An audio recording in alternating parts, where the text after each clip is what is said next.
Did you ever think you would make it? I feel I'm so close, I could taste sweet victory. I know this life meant for me. Yeah, why would you bet on Goliath when we got Bet David? Valuetainment, giving values contagious. This world of entrepreneurs, we get no value to haters. How they run, homie, look what I become. I'm the one. Okay, back at it with the stories here. So nearly 40% of workers like their jobs enough to turn down a promotion. Okay, think about the logic there, that 40% of people are willing to turn down their promotions. Most Gen Zs and millennials are financially dependent on their parents. New report that came out. Bank of America sends letters threatening disciplinary action to employees who aren't coming to the office. Train wreck earning call for Tesla. Tom's going to process that with you. The media is melting down to the point where neither billionaires nor journalists can seem to stop it. This is a New York Times and Hollywood Reporter story. We'll cover that. By the way, a bunch of people getting fired, bunch of companies. LA Times having a hard time. Business Insider. eBay just announced their fires. Chaos, fury engulf LA Times in cuts to newsroom. And then again, we'll talk about some of that stuff. And a business story, how bosses can't stop meeting after the meeting. Nikki Haley, this is a very, very interesting story, this one. 70% of Nikki Haley's New Hampshire voters are not registered Republicans. Think about that. 70% of Nikki Haley's New Hampshire voters were not Republicans. She's a Democrat. Okay, and I tweeted about this the other day on X about that, she may have a better chance running as a Democrat than a Republican. Billionaire LinkedIn co-founder Reid Hoffman stops donating to Haley. A bunch of things. Haley campaign lashes out at RNC, Ronna McDaniel, over resolution to declare Trump presumptive GOP nominee. She's having a hard time making friends with anybody right now. Left, right, center, establishment. The only ones that are loving her are Democrats, which may be a strategy for her long term. We'll talk about Michelle Obama. Rumors. And these rumors are not just any rumors, but you hear what some people are saying, the fact that she may be running because they're running a poll to see if they can raise money or not. Gen Z Americans are more likely, watch this, Gen Z Americans are more likely to be LGBTQ than Republican, okay? They're more likely to be LGBTQ than Republican. Kamala Harris's show was the worst on TV, apparently. Greg Abbott in Texas, we got a bunch of things to talk about that. Oregon County dismantles $1 million diversity office to focus on merit. Stephen A. Smith says he wants to debate Trump. I had dinner with him 2 nights ago. I asked him about that. Maybe I'll give you some insight on what he said when we spoke. Jon Stewart to return to The Daily Show as part-time host. Vince McMahon accused of sex trafficking by WWE staffer. He paid to keep it. That was a very, very weird story that I read about. This next one I like because I agree with it. The danger of relying on anti-anxiety drugs. And then El Salvador's murder rate, watch this, dropped 70% after arresting 1% of the population. It dropped 70% after arresting 1% of the population. Question is that a good thing or not a good thing? We'll talk about that. So let's get into some business stories here with the first one. Before I'll give you guys the announcement here in a minute, but let's go into some business stories first. Nearly 40% of workers like their jobs enough to turn down a promotion. New report says. Where are we at here? Here we go. A recent Randstad Work Monitor report reveals that 39% of workers prefer not to be promoted. They're waiting for you. Hey, do you have a... What was that? Was that you? What's going on here today, guys? I think that was on me. Okay. My apologies. Right. No worries. Okay. So obsessed with the idea. Where am I now with the story? Let me do it from the top. Nearly 40% of workers like their jobs enough to turn down a promotion. New report says from Inside. A recent Randstad Work Monitor report reveals that 40% of workers prefer not to be promoted because they generally enjoy their current jobs. Additionally, 34% have no desire to become managers, indicating a shift in career priorities. CEO Sander suggests that motivation at work is evolving beyond promotions with a focus on work-life balance, flexibility, equity, and skill development, playing a significant role in career decisions. This reflects change in attitudes towards career advancement. The study, which surveyed 27,000 individuals across 34 markets, aligns with emerging careers, trends such as prioritizing personal life over work and hesitancy among young workers like Gen Z and millennials to assume managerial roles due to trust issues and senior leadership and concerns about work-life balance and the value of extra responsibility. Tom, thoughts on the story? I'm going to go off real hot with it. Gen Z and millennials don't want to assume managerial roles due to trust issues in senior leadership. Gen Z and millennials are not interested in accountability. They are not interested in that level of responsibility. And that generation, oh, what a surprise, has this tendency to want to work only 3 days a week or work from home. None of the above lines up with what a company is going to want in a manager or a supervisor. Hey, we'd like you to manage this department. We'd like you to keep track of everything. Monday through Wednesday, half day Thursday. No, all week, actually all month, because it's your department now. We'd like you to keep track of it. And the Gen Zs and the millennials, not all of them, so don't hit the comments saying I'm slaughtering an entire, broad swath of America's population. I'm not. There is just a tendency among them. They aren't looking for responsibility. And so guess what? They'd rather not do it. They'd rather not be the supervisor. They'd rather be 3-4 days a week, and they'd rather not have it. Well, there's something that when I do my show on the Soscast, I always ask ladies, like, what do you look for in a man? What do you look for in a guy? What's going on out there? And one of the biggest terms that I always hear from ladies is ambition. Mm-hmm. And there's something attractive about being ambitious. And this is more of a message to the men out there. But if you're just content and you're comfortable in your job, that might be okay for a little while. But, they say your comfort zone will kill you. Mm-hmm. And if you're just comfortable and you're just like, yeah, I like my job, it's fine, I'm just kind of doing my work-life balance thing, no big deal. That's fine for now. That's fine for next year. But what's going to happen is there's going to come around the time when the company's not doing as good and they're going to have some job cuts. And they're going to say, oh, Bill over here, he's fine, he's okay. But is he killing it? Does he have ambition? Is he really trying to lead the team? Is he doing all right? And what's going to happen is your comfort zone will kill you because you're going to be first on the chopping block when it's time to have downsizes. While people are hiring, it's easy to not be exposed for doing your job. But when all of a sudden your company has 100 people and they're like, cut 25% of the staff, okay? And we got to keep the 75 best people. If you're just comfortable and everything's kind of going okay, you know what's going to happen to you? Boom, cut. You're on the unemployment line. You're collecting unemployment. And now you're looking for another job to appease your work-life balance. I completely agree. And Adam, who are they going to ask to give them recommendations for the cuts? Managers. Yeah, of course. Hey, Adam, in your department, you got 5 people reporting to the accounting department. Yeah. Can you find us, one head count? We just sales them down a little bit. And what does that manager do? Yeah, clearly he's picking the. But here's what I will say. Yes, I'll give you a case example. He picks the 3-day-a-work guy who brings his dog to work. He's got to go. Yesterday, not to put our business out there into the thing, but we always have some people that are excelling and see people that aren't excelling. Some people get promotions and some people are asked to leave. Vinny, because we are dealing with like being on screen, doing the shows that we do. Yeah. We say things like, who's in charge over here? Yeah. Who's running the show over here? Who's running the show? Who's it like? All right, cool. Like we're the producers or executive producers. PBD's the executive producer of his own show. I'm the producer of my own show. Yeah. But then we have people that are running the show. And I'll say, who's in charge? I said, by the way, and I'm not going to even try to put out things. I said, who's in charge of this department? Yeah. They're like, well, there's nobody in charge. I go, who would you say is the team captain? If shit hits the fan, who are we talking to? I said, who are we talking to? Like, well, we don't really have a team captain. You know what I said? Find a freaking team captain. You have to. Because someone's going to have to step up and be like, this is on me. And the captain is going to steer the ship. Yep. And if you're not the captain or if you're not listening to the captain or you're not following orders, what's happening is when the ship starts basically having a hole in it and you're that guy that is so the exact opposite of the captain, they're going to say, yeah, go put him in a rowboat. He's done. Yeah. Rob, Rob, can you go to the top of this? What was the title of this one?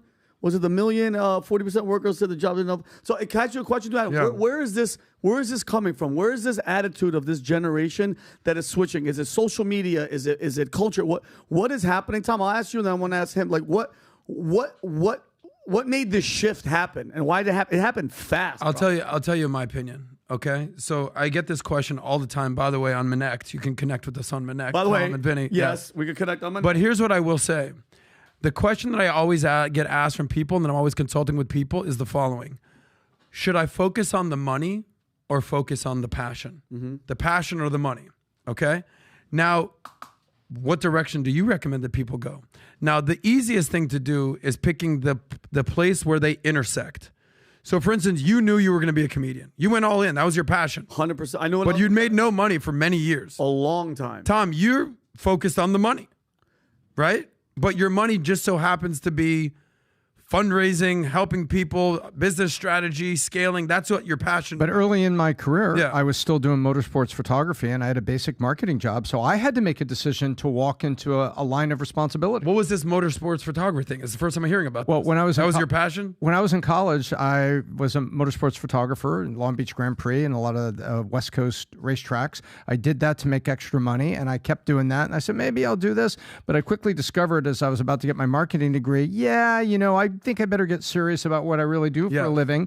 And then I found out that they wanted a team captain. Back then we called it, hey, could you be a team lead for the operations group? So I wasn't like a manager, but I made little reports. I did this, and this is what happened, and this is what I got. And this story is talking about Gen Zs and millennials, and there's a story right next to it. The one right after. It about these same people Are dependent on their parents? Yeah, where are they? Well, I'd say what I came through with the purpose and the money is, here's what I'll tell you. If you follow the money and you work on the money, you can always double back on working on your passion, always.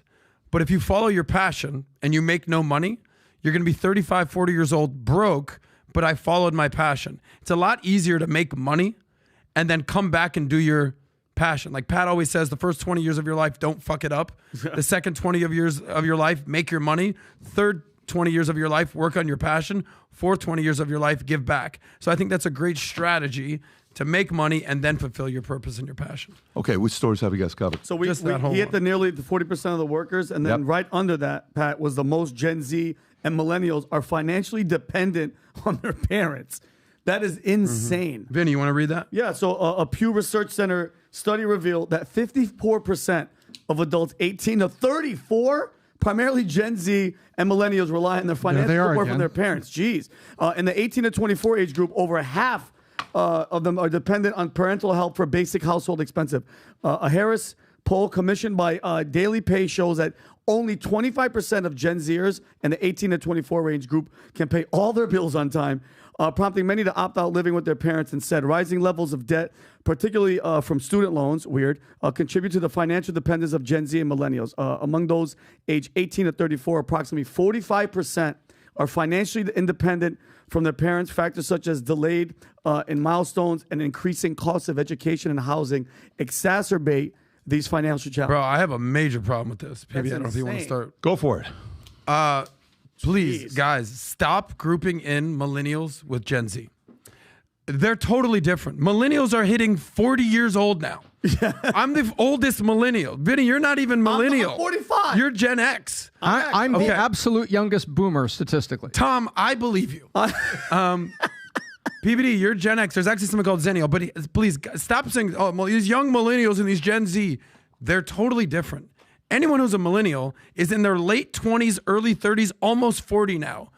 If you don't have it figured out, that's a lot different from a 22-year-old Gen Z trying to figure it out. If a 22-year-old is still living with his parents, still working on their first job, still graduating college, not exactly having their shit figured out, that's okay. I didn't have my stuff figured out until I was 26 years old. But stop it with the 36-year-olds still having their parents still pay their bills. What are you doing? Bro, what are you doing? You're not a kid anymore. Yeah. Major issue with lumping in the millennials and the Gen Z. 100%. I agree. Well, you can very much lump them in because you say, ladies and gentlemen, the tax base of tomorrow's America. Yeah. I get a Menec the other day, and let me tell you what this Menec is. Guy asked a question. He says, I'm married. He's 31. I got 3 kids. My wife makes 3 times the amount of income I make. He's probably listening. Nice guy. And, he's making 40. His wife makes 120.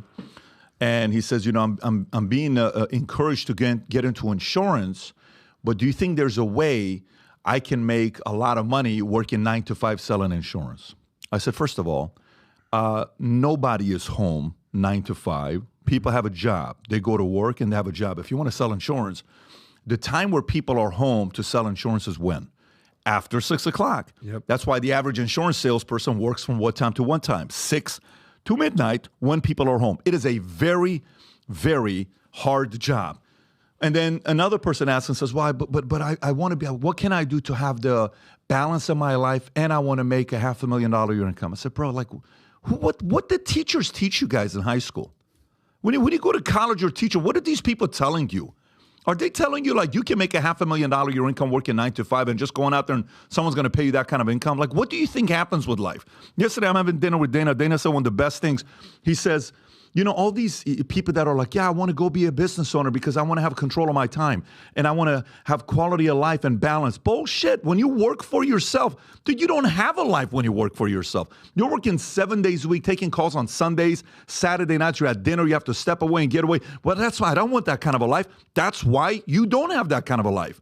So what you have to do is, for some of these guys, when you're looking at what direction we're going with Gen Zs and millennials, and some of them saying, well, I don't want to have any kids. You know, what matters more to me is work-life balance. Perfect. I had a girl I hired 20 years ago, 15 years ago. It was all about work-life balance and all this stuff, and she ends up getting married with this one guy. Loves the guy. You know what happens 15 years later? The guy's like, I don't want to have any kids. Oh, God. I don't want to have any kids. And she's like, wait, all these years we've been together, you didn't want, I never wanted to have kids. Jeez. Now she's 33, 34, 35. Now she wants to have kids. Mm-hmm. Now she has to go out there and get started. You know what happens for these guys that are going through this?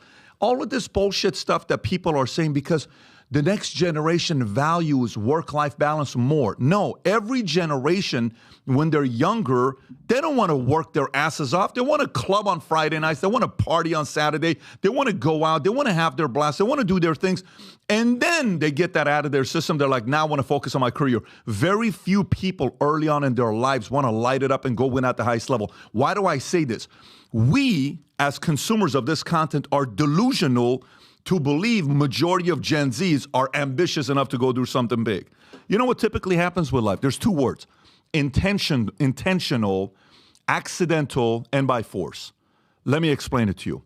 Intentional is the obvious one. Accidental is the one we'll talk about, and then there's force. Intentional. You know what? Yeah, I'd like to lose some weight, but you know, it is what it is. It's cool.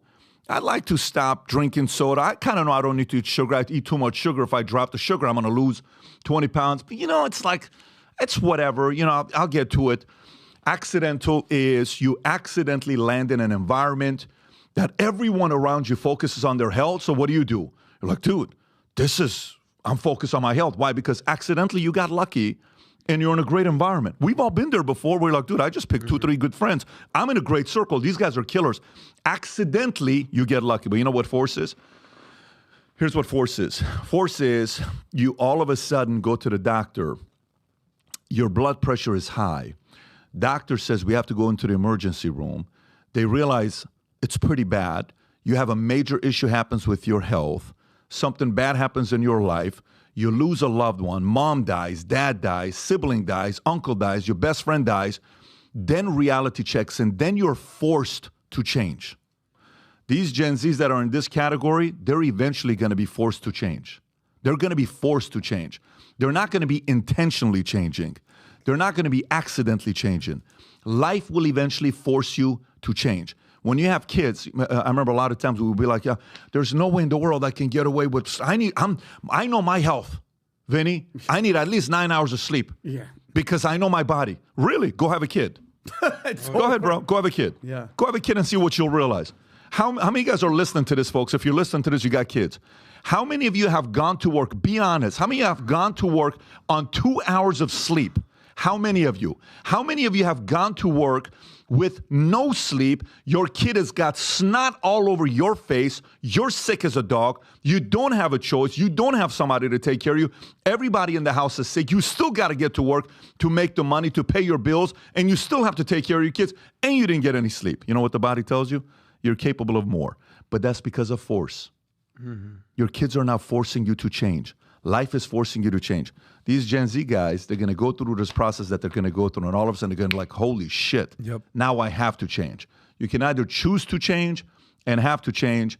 Unfortunately, 90%, maybe 95% of the world is going to be part of the force to change. Only 5% is going to be part of the choosing to change, and that's how the market works, period.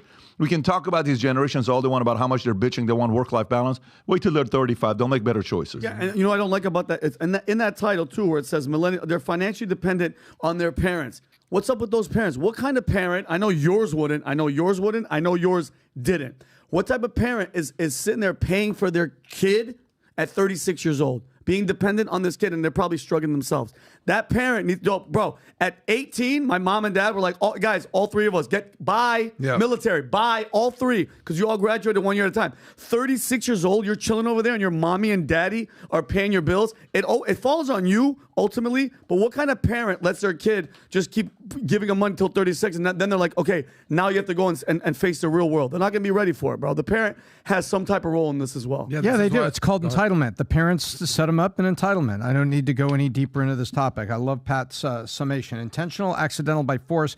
I see examples of it in my family, my extended family, and that's what it is. They're all going to have to be by force. I'm out of a job. My parents have passed away. There is no couch at your parents' house because your parents' house has been sold because they passed away. Now what, dude? Wow. Yep. Yeah, by the way, check this out. This goes to the next story. Bank of America sends letters threatening disciplinary action to employees who aren't coming to the office. Why are you sending those letters, B of A? Why are you doing that? I thought you were about people working from home. Why are you upset now? This was your choice at one point, wasn't it? Why are you all of a sudden frustrated with these guys? Wall Street continues to crack down on workers who are reluctant to return to the office.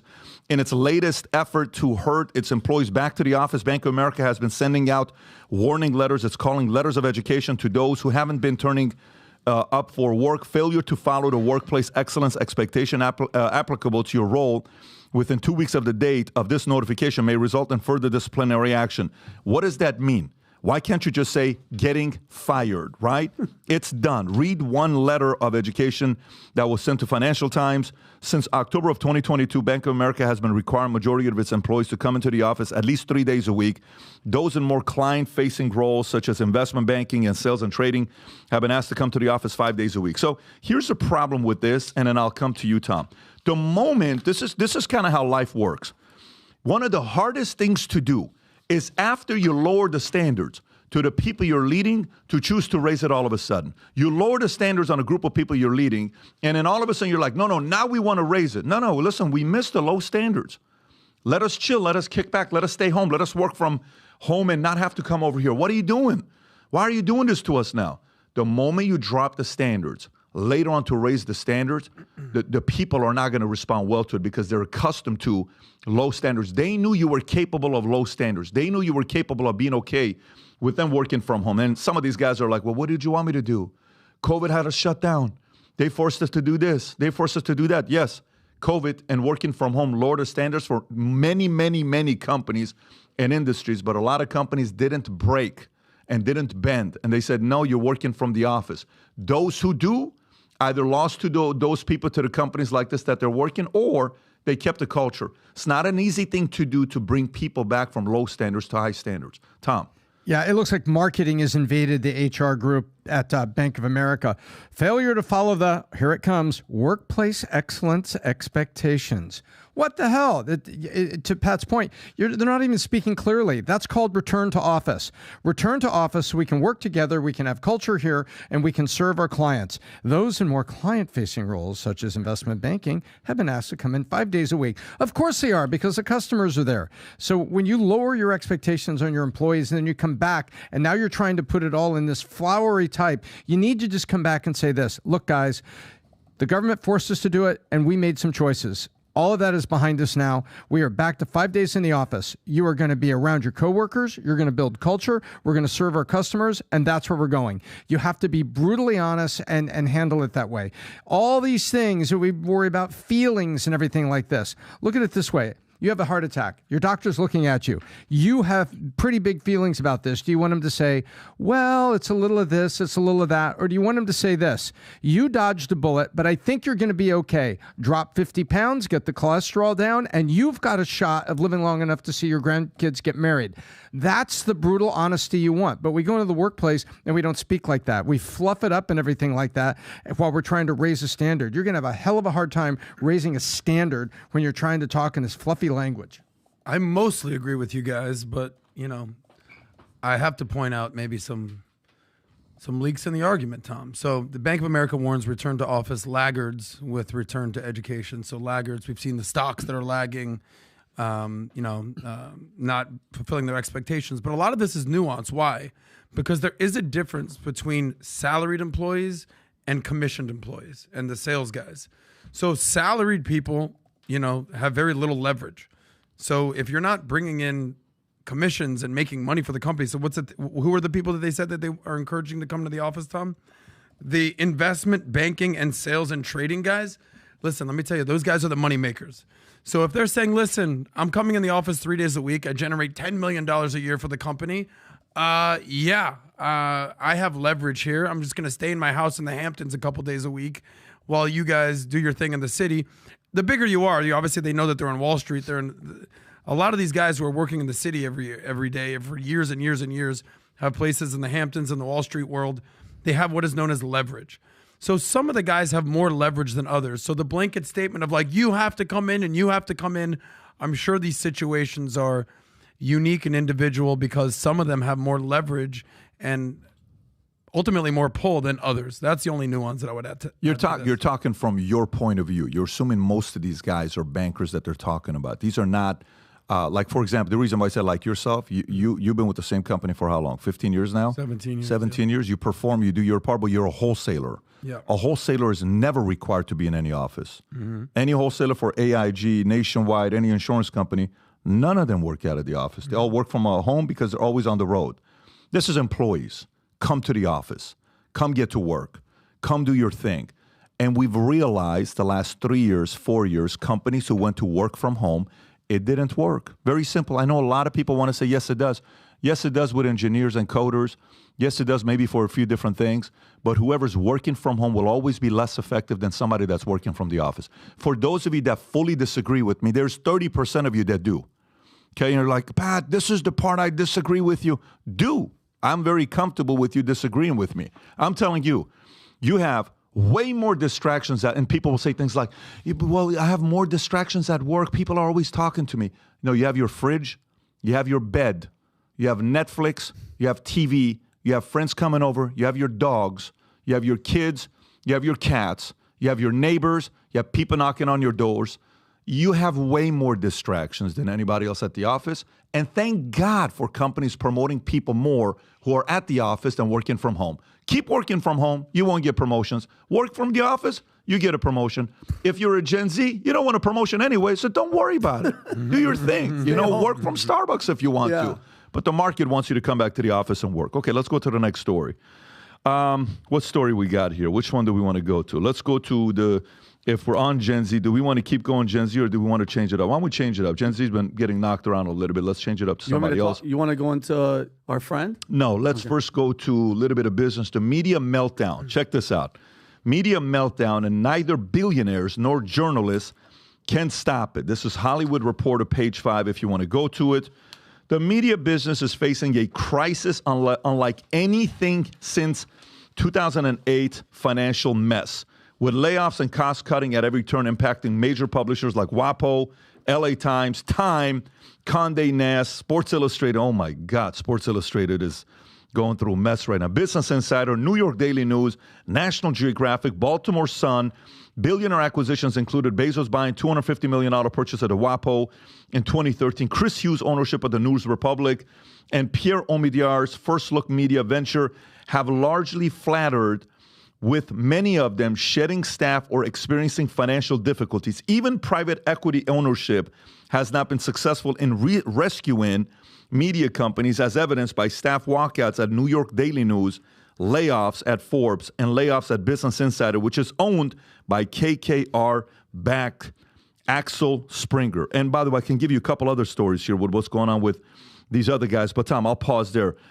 Tom, is there any saving with these media brands? Is it done? Are we at a phase right now where some of these guys are sitting there saying, dude, I don't want to be a journalist for you. My name is Barry Weiss. I'm going to go start a Substack, and I'm going to write myself, and I'm going to make $500,000 as a writer. My name is Glenn Greenwald. I don't need to be a writer for you. I'm going to go do it myself. Mm-hmm. Is it that ugly where the only writers left at WAPO, at New York Times, at these companies, are the ones that need the job because they're not good writers? What do you think? I think there's some of that, absolutely, for sure. And I think you also look between the lines here. I don't like necessarily their ethos or what they stand for, but the New York Times has done the best job, and the Wall Street Journal have done the best job going back 10 years managing the digital conversion. We've gone from print to digital, and the stories you put out on digital have to be interesting enough that someone is willing to pay a small subscription for it.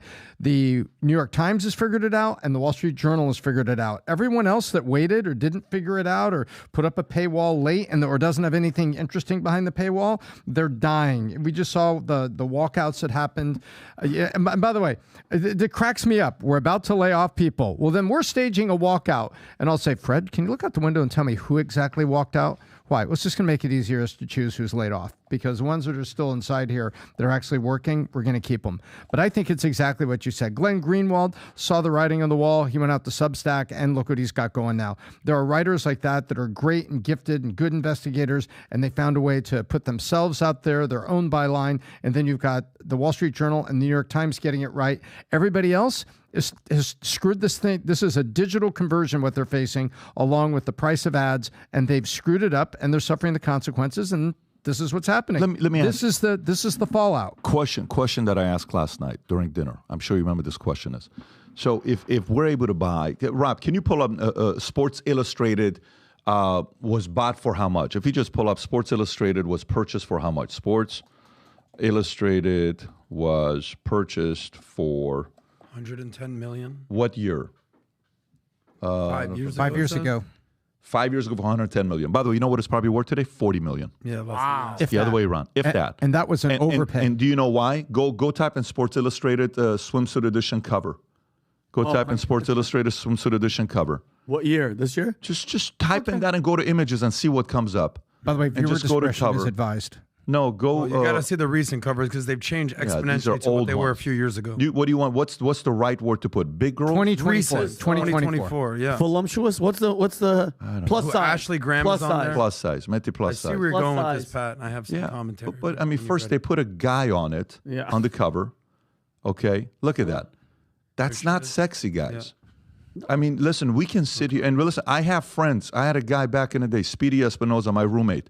He only liked girls over 250 pounds. But he was the only one that liked them over 250 pounds. Now, you may have a couple friends yourself as well. Great. No. Look, I have one. Claude. Let me put it to you this way. Watch this.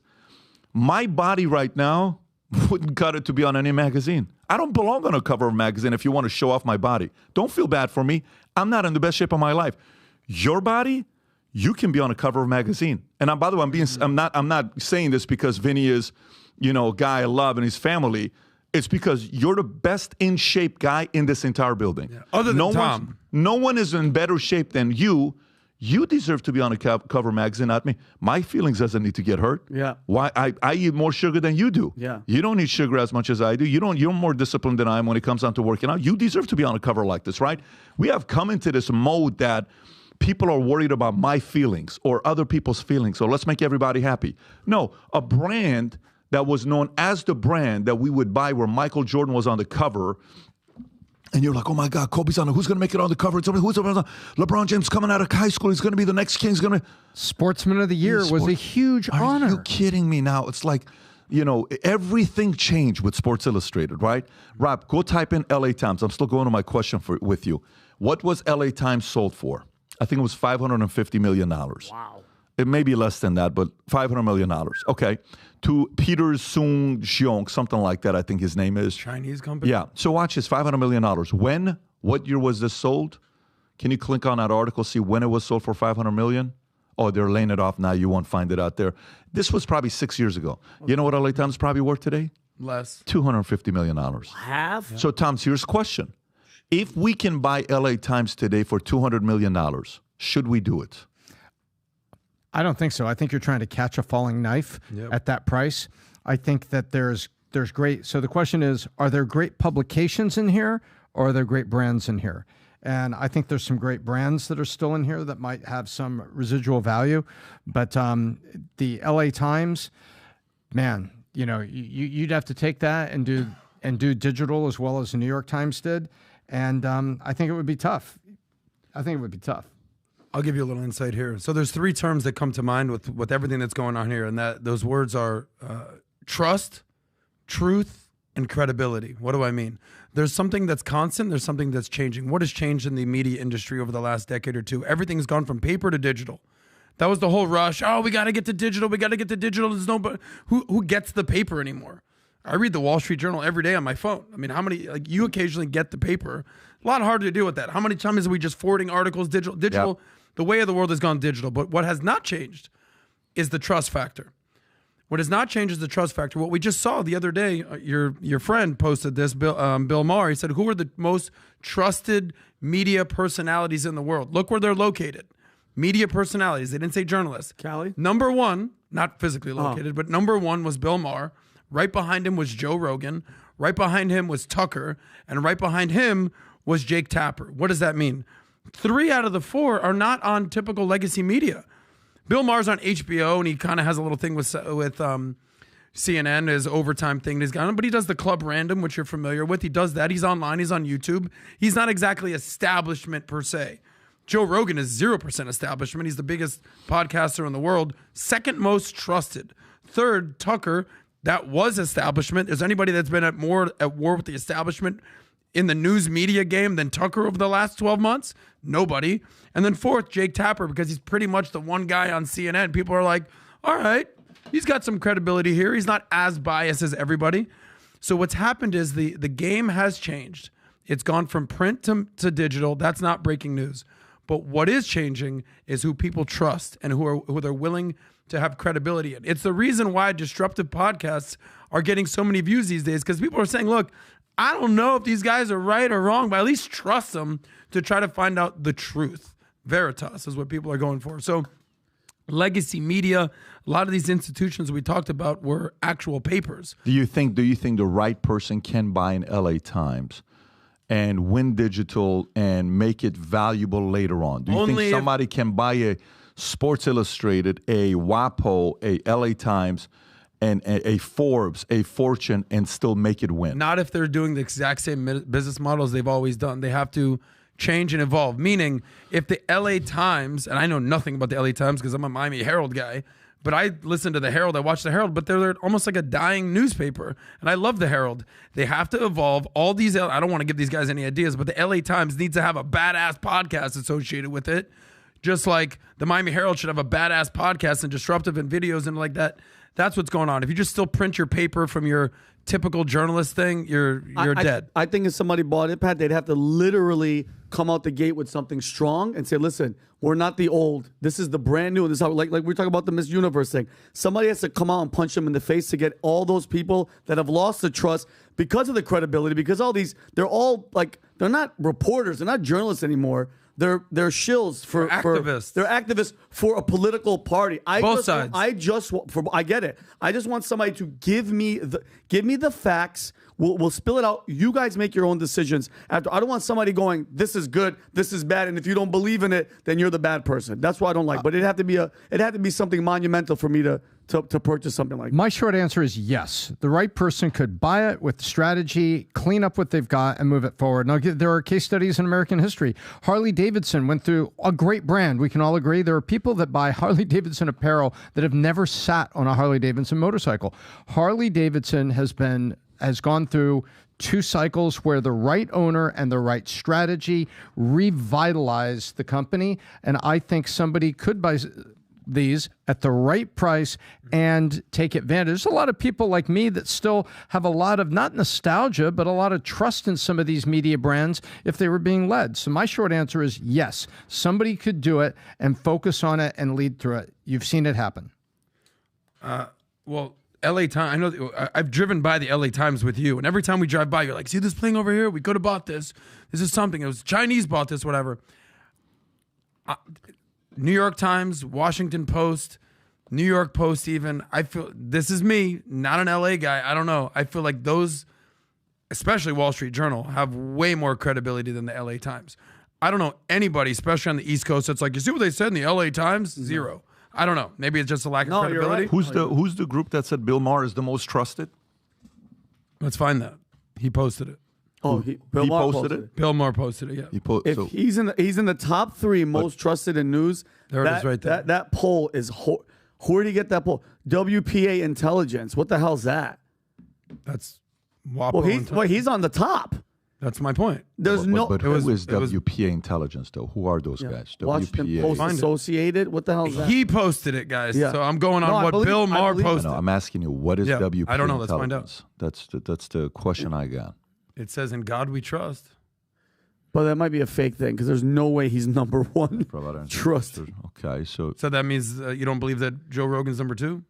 I think there's no Tucker's way number 3. I would put Tucker way in front of Bill Maher. Bill Maher wouldn't even be in my top 5 for people to trust about the news. The same guy that told us Russia. The same guy that tried to make everybody believe that Trump was a Hitler bad man. Get out of it, bro. There's no way. What is a thing to realize who to trust and who not to trust. This was again a conversation we had yesterday, but this is a very, very interesting point to think. So, who do you think wants the world to be a better place? A person who's got kids or a person that doesn't have kids? 100% the people that have kids. Okay. So who do you think wants the cares more about future looks bright and making sure security, military is good, so no one can attack us and we have a stronger military? People who have kids or people who don't have kids? Family, kids, for sure. Okay. This continues, right? You have to, out of those 3 names, one of them doesn't have any kids, has never been married, doesn't believe in God, and he's just kind of like about himself. He's made all these choices he's made is about himself. Now, don't get me wrong. I've retweeted Bill Maher stuff a lot, and I think he's been one of the most necessary voices the last 3 years because he was another guy that was forced to take the vaccine, and he took one for the team, and he didn't want to take it. He did not want to take the jab. But whenever we're looking at how people support a position or not, and whatever they're screaming off the top of their lungs, always ask them how this hurts them or how this helps them. When I was coming up and I'm building my insurance practice, I always had an easier time working with people that were married with kids more than working with single guys. Because single guys almost always made the selfish decision. Almost always. But the married guys made fewer selfish decisions. The married guys had to get to work and keep their word because they're not doing it for you. They're doing it for their wife and their 3 kids. There was a certain level of stability there. Now, I don't mean to offend you guys. You guys are single. I'm not talking about you guys. I don't want you to be heartbroken. If Rob, can you give some tissue to him? I'm crying on the inside. No, you actually have a great point here. Don't put the camera on Adam. He's getting emotional. Yeah. But the point is, do you think we're ready as America to have a single president? Would you want your president to be single with no kids, not married? No. Why not? I don't think they have a full life perspective. That's the point, right? So we have to also know, and some people are like, I don't care about this, and I don't care about that, and I don't care about kids, and I don't care about that. Yeah, of course you don't. 95% of the world and 90% of the world has kids and cares about their family and the future. Whoever this creator was, I know who mine is, who I'm betting on. If I'm going to be right or wrong, I'll know when I die. But whoever this creator was, whatever way they created it, there's a reason why we can procreate. Why? You become a better person to society when you have kids. You literally overnight become better for society by having a kid. When I tell you overnight.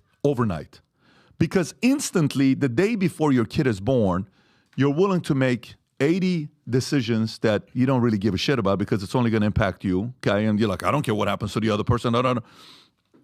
The moment you have kids, you're in 2 different places for the rest of your life. You will never be in one place. I'm never in one place. Mm-hmm. I am always in 5 different places. Always. If you're a parent, you know exactly what I'm talking about. I'm in 5 different places. I'm wondering where my Tico is, where Dylan is, where Senna is, where Brooklyn is. What are they doing? Where's this person? Who's with them? All this stuff. And I know Jen is an adult, so she's doing her thing, but she's probably with one of the kids. But I'm always with 4 different places with these kids. Your brain works that way. You become better for company, better for business, better for community, better for safety, better for crime, better for finances, better for every single thing. Everything becomes better, right? Everything. So when we're sitting there looking at the list on Bill Maher and Rogan and all these other guys, you have to kind of put some context there to realize that not everybody who is, I understand the part about liking what Bill Maher does. I think Bill Maher is coming from a place of calling out the left and the right, which is awesome. Gotta love that. You also have to realize there's a lot of policies in America that have nothing to do with him, that he literally doesn't give a shit about those policies because it doesn't directly impact him. And you as the listener has to know that what you have as a concern, he does not have as your concern. So he's going to be like, that's not something I really care too much about. I'm going to go a different direction. You bring up a great point there. And by the way, this wasn't even my point. This was a point that was brought up by somebody else that we talked about last night. I'm bringing it up. I just don't want to mention the name because I don't want that person to know that others know he said it. But go ahead, Tom. Totally understand. And I was not going to name. That's why. Of course, I said that. yeah. I'm sorry. There's a saying when it comes to shipwrecks and it comes to tragedies, and it's women and children first. And the saying, I'm sure people have heard it, women and children first. Why do they say that? Because it means that the men on that ship are willing to sacrifice themselves today so that the generation can live tomorrow. And that's exactly where it comes from, women and children first. And so you can't have that perspective until you have kids. The day you have a kid, you are willing to die for that person. It's an amazing feeling, and it's a stronger feeling than you have for your spouse. But once you're married, you're willing to really take one for the team for her, for your spouse. But once you have a child, it is an elevated sense, and you say, "I will sacrifice today for this generation tomorrow." So I fully agree with you, PBD. I fully agree with you, and I'm a single guy, no kids, and I will be fully transparent that you have the ability to be way more selfish when you don't have kids. I see the sacrifice you put in just before the podcast. More than anything, you're talking to Jen about, all right, cool, where's Tico going? Where's Dylan going? Well, Santa's going to go play tennis. This is what we got going on. Tom, every night he's talking about his girls. We got 1,000,000%. 1,000,000%. And just to verify this, I probably listen to Bill Maher more than anyone on the list. I listen to Rogan, no doubt. I listen to Tucker for sure. Sometimes I listen to Tapper. But every Saturday I watch Bill Maher's episode because he's got great takes. But if you ask me right now if I would change places in life with any of those four people for the rest of my life, Bill Maher's last on my list. Yeah. He's 68 years old. He's a known commodity. He's worth $200 million. To me, I'd rather be worth $1 million and have a family and have love my life and be with my kids than have $200 million and have nothing. And in terms of leadership, I fully agree. And some people are going to be like, well, what do you even have kids? How can you say this? But I want to have kids. I know what my plan is. I know what my purpose is.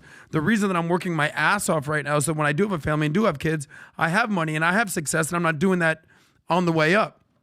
You know, you talk about leadership and accountability. You know the last U.S. president that was never married, no kids? James Buchanan in 1857 to 1861, right before the Civil War. I'm not saying that that's a reason or anything like that, but homeboy was not married, didn't have any kids. We saw what just happened with our good friend, Andrew Cuomo in New York, not married, just single, bachelor, governor. Has kids, though. Has daughters. Okay, he has got kids. I'm just saying, but like if you're just a single dude and you can be selfish, there's going to be opportunities for you to make the wrong decisions. That's all I'm saying. So I fully agree that if someone that has kids, PBD, you're way more selfless and you're going to be thinking about a million different things at a different lens than someone without kids. Well, it's why you choose. And by the way, one of the other things that also kids and marriage does is it keeps you occupied. When you have sometimes way too much time on your hands, you're also making the people around you a little bit too going crazy. I don't know if that makes sense. Sometimes you need to be preoccupied with other things as well, so you're kind of doing your own thing. Mm-hmm. If you don't say, hey, Mom, what does a mom do when she has nothing to do with grandkids, no kids, nobody around, always calling kids all the time? Or your son, or something. Why is that? Because you're not preoccupied with a man, with kids, with grandkids, to kind of have some purpose that you got in your life. Mm-hmm. Married people with kids are better for society than single people with no kids. It's a fact to advance a society. Yeah? Again, my opinion. You can be upset and disagree with me. This is 100% what I believe in. Anyways, let me tell you guys a quick thing we're doing here today that I wasn't going to do, but now I'm going to do it anyways for you guys to know about. Do you know what happened 4 years ago today? Does anybody know what happened 4 years ago today? 4 years ago today, Kobe Bryant passed away, okay? When Kobe Bryant passed away, I remember when I did an interview with him, everybody remembers where they were at. And everybody remembers where they were at. I was at Seasons 52 when that took place. I was with family and Dylan sitting next to me. CNN reports, Kobe Bryant. I'm like, wait, what? And so, boy, you got to be kidding me. No, is this serious? This can't be real. This is like the guy from Fast and the Furious. This can't be real. This is a spoof. They're playing a joke. No, it's real. Yeah. And it happened. Fast forward to today. The world stopped when that happened 4 years ago. And I sat down with him, doing an interview with him, the way he was with Tico, Dylan, the kids, Jen, talking to Jen for 15 minutes, talking to Dylan for 15 minutes. So here's what we're doing today. This is the edition that just came out today. Limited edition. This is signature series. Future looks bright, purple and gold. And we are dedicating this to the man, the myth, the legend, Mamba mentality. Future looks bright hat that was just released. There'll be limited amount of these for you, but here's what we're doing. That's the QR code for you to go buy. If you buy the hat, the Future Looks Bright hat that we just dropped, with the shirt Future Looks Bright, and you add another hat of your choice that you want, any of those other colors you see there, white, black, red, and the military camouflage one, you will get the second hat for free, but you have to order the purple and gold hat, the Future Looks Bright shirt, and then you'll get an additional hat, but make sure you put the promo code PBD podcast. Mm-hmm. Here's why. Everywhere I go, everybody I talk to, you talk about how worried, concerned, afraid people are, okay? The enemy hates it when there's a group of people that believe future looks bright. I guarantee you at your workplace, with your family, with your peers, the more people say future looks bright, temperature goes lower. The more leaders are confident that the future looks bright, the temperature goes lower.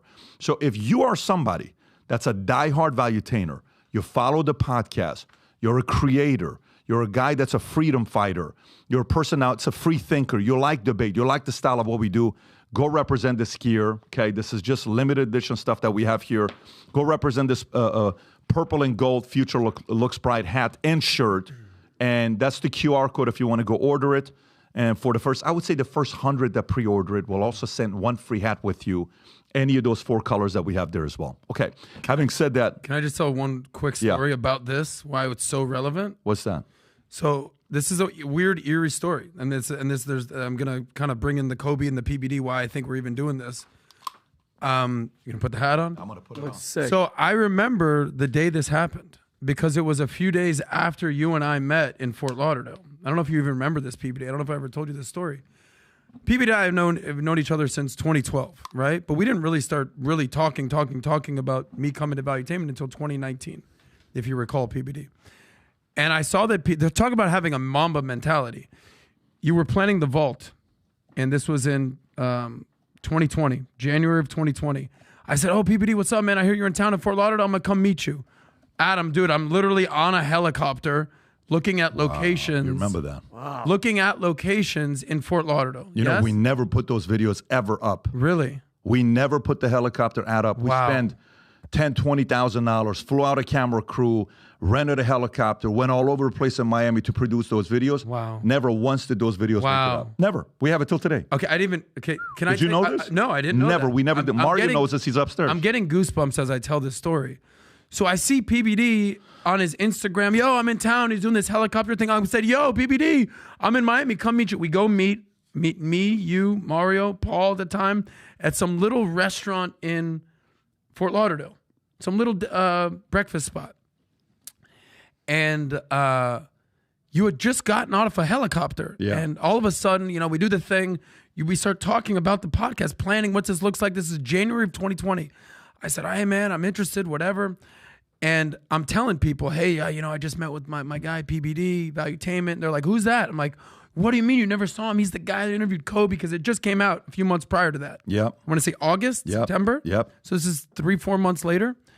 I thought, oh, cool. Yeah, PBD, the helicopter. Breaking news. Couple days later, Kobe Bryant dies in a helicopter accident.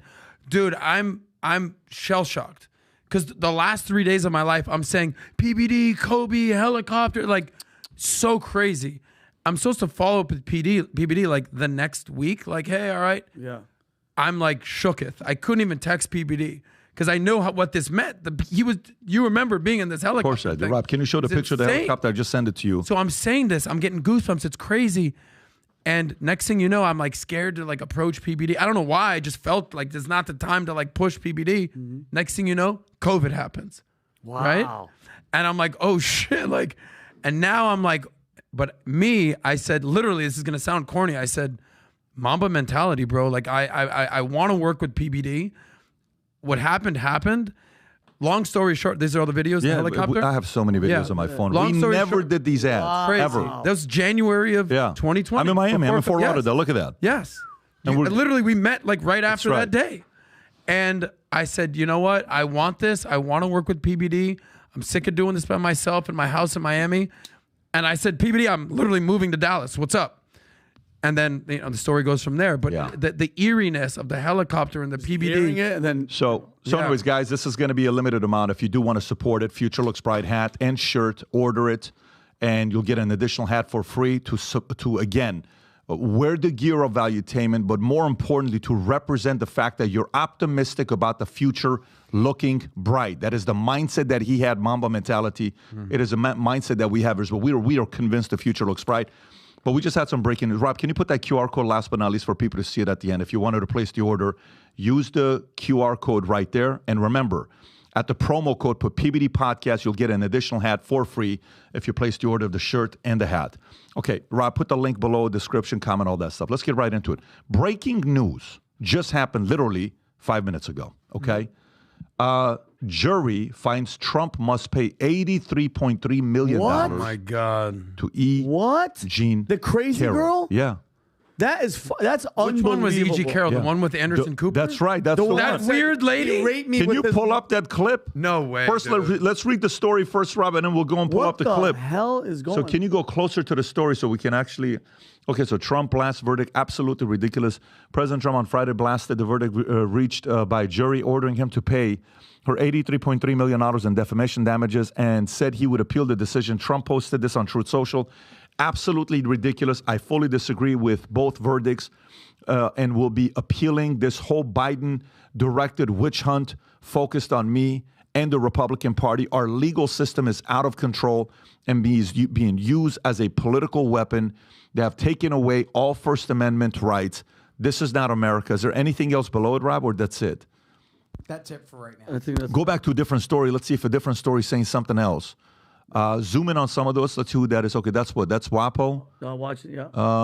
Federal court 2000 character that kicked off years of threats and harassment from the former president's supporters. Most of the award involved $65 million in punitive damages after jury concluded that Trump acted spitefully and want only towards Carroll after she accused him sexually assaulting her in 1990s. Jurors also awarded a combined $18.3 million in compensatory damages. Trump won the Republican presidential primary in New Hampshire earlier this week.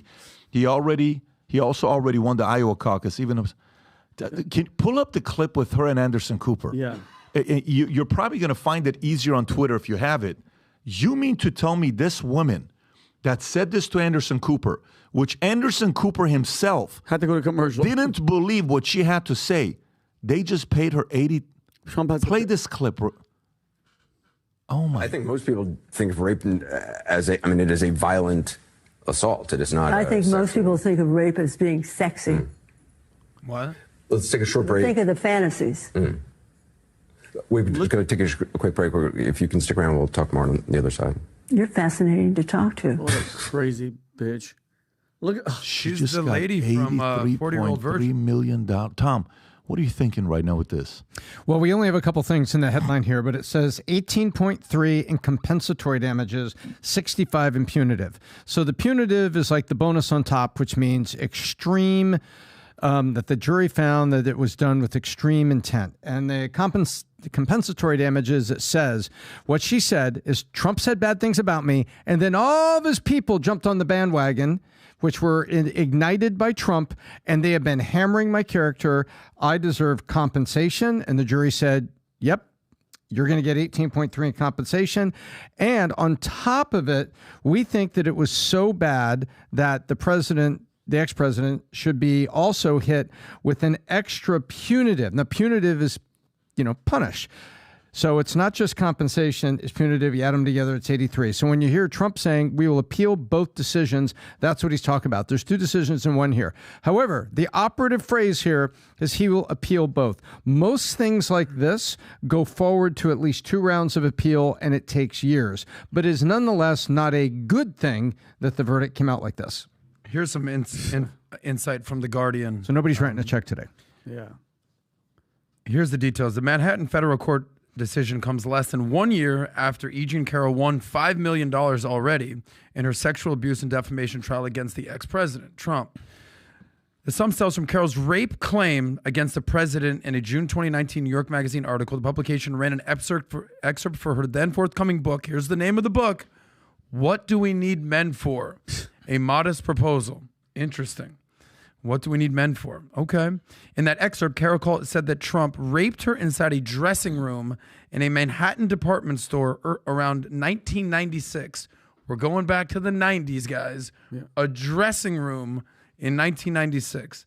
The tenor of Trump's denial saying that, for example, that she lied and was a political operative became the subject of her 2019 defamation suit against him. Here's the details. At the time, Carroll could not sue Trump over the alleged assault. It would have taken place outside of the civil statute of limitations, 1996, and that's what's going on here. So, for me, we've seen many of these similar playbooks, whether it's Trump, whether it's Tate, whether it's Russell Brand. This is their playbook. And when you write a book like What Do We Need Men For? And that's not a fiction book, it goes to like, what is her motive here? What is her absolute exactly motive? What her motive is. Yeah. And it's, by the way, and notice how it's believe all women as long as it's coming from, it's a Democrat and the person's a Republican. Because, by the way, what about all the, because if this could happen here, notice how it doesn't happen for the other side. Bill Clinton, Juanita Broderick, lie detector test, testimony, raped me, almost bit my lip off, dodges raindrops. But this, every single thing with Trump, bro, is all political. And by the way, all you have to do are accusations. That's all you need, Tom. Yeah. Exactly. I like the, I don't like this. I find great irony in the reviews. A work of comic genius, says the New Yorker. Says darkly humorous and deadly serious, says the Washington Post. And my favorite, somehow hilarious in a way that only E. Jean could have written, Oprah Magazine. So this individual apparently in the courtroom to a certain jurors here has come across credible enough that this decision could come down. But no checks are being written today, and this has got to go to appeal. It's a great news story for the left. That's exactly what it is, and that's why they're pushing it, and they're having her do this. It's just to me, this is deeply concerning to think that somebody can accuse you of doing something from 1996 and get $83.3 million. Do you know how many women are sitting around saying, ching, ching, ching, ching, ching, ching, ching, ching, ching? Fantastic. Perfect opportunity for me to do something. Let me go accuse XYZ. How many people are going to be targeted? Now what do you do? Yeah, and here's the thing, 1996, where's the proof? Can you prove it? Or it's just, no, I just said it, and it happened. Is there footage? Are there cameras? 1996, I'm almost positive there's no footage. It's her word against his word, and they're going towards her. That's ridiculous. That's absolutely ridiculous. Yeah, well, you don't think there's going to be a sign? I mean, we saw the thing with Johnny Depp and what's-her-face, Amber Heard. That's one win for the guys. This is the majority is going to be is women, because all she has to do is say that he did it, but the fact that you have money, it's over. Rob, can you roll back to the top of right here, what you got here? So I believe, hang on here.